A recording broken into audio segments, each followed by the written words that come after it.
అందరికీ వందనములు. ఈ దినపు పరలోకపు మన్నా సమూయేలు మొదటి గ్రంథము 8వ అధ్యాయం మొదటి వచనం నుండి 22వ వచనం వరకు చూసినట్లయితే, సమూయేలు వృద్ధుడైనప్పుడు తన కుమారులను ఇశ్రాయేలీయుల మీద న్యాయాధిపతులుగా నియమించెను.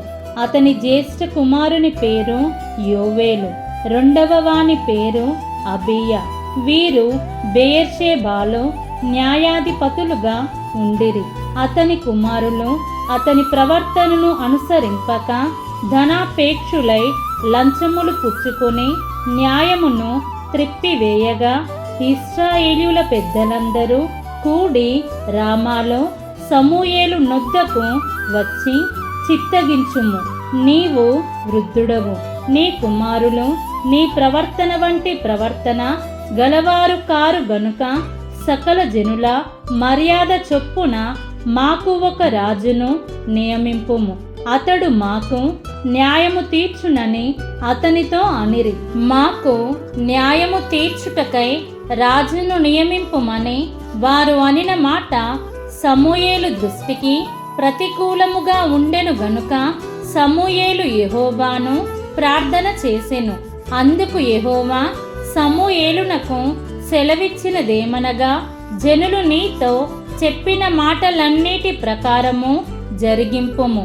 వారు నిన్ను విసర్జింపలేదు గాని తమ్మును ఏలకుండా నన్నే విసర్జించియున్నారు.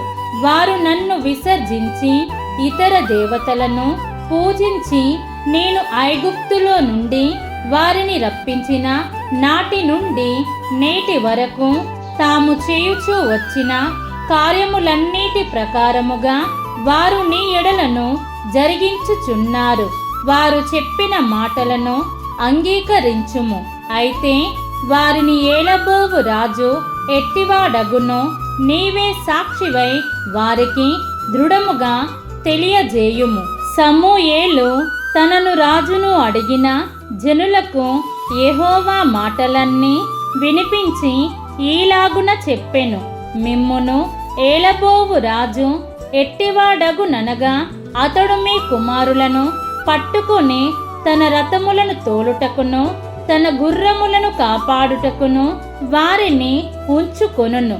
కొందరు అతని రథముల ముందర పరుగెత్తుదురు, మరియు అతడు వారిని తన సైన్యములో సహస్రాధిపతులుగాను పంచదశాధిపతులుగాను నియమించును. తన భూములను దున్నుటకును వాటి పంటను కోయుటకును తన యుద్ధాయుధములను తన రథముల సామానులను చేయుటకును వారిని ఏర్పరచుకొనును. మీ కుమార్తెలను భక్ష్యకారిణులుగాను బోన కత్తెలుగాను రెట్టెలు కాల్చు వారిని గాను పెట్టుకొనును.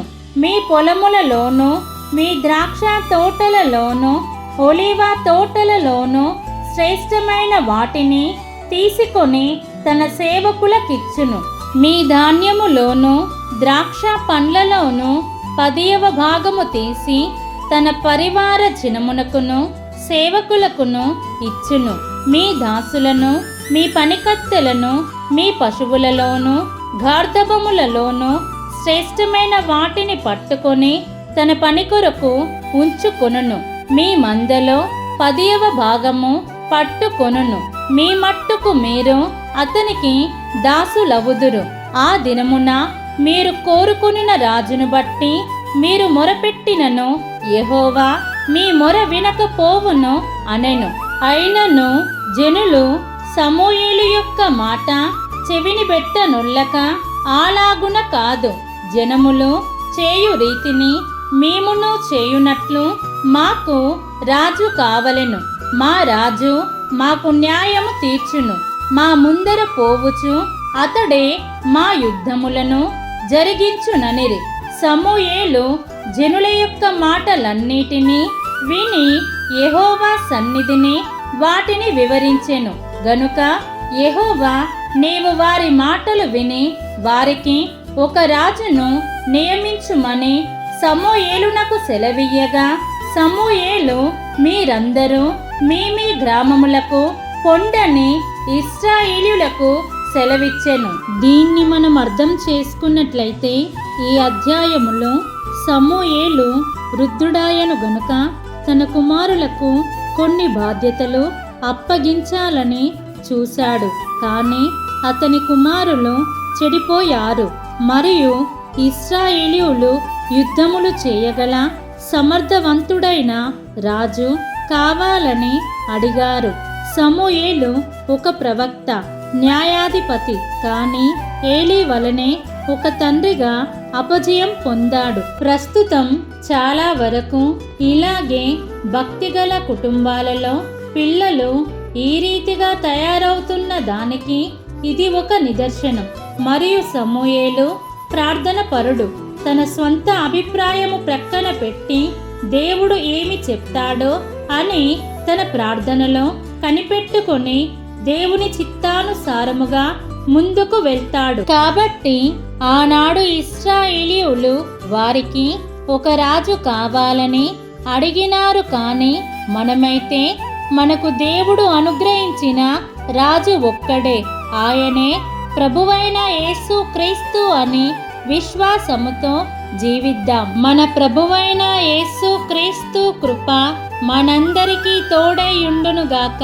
ఆమేన్.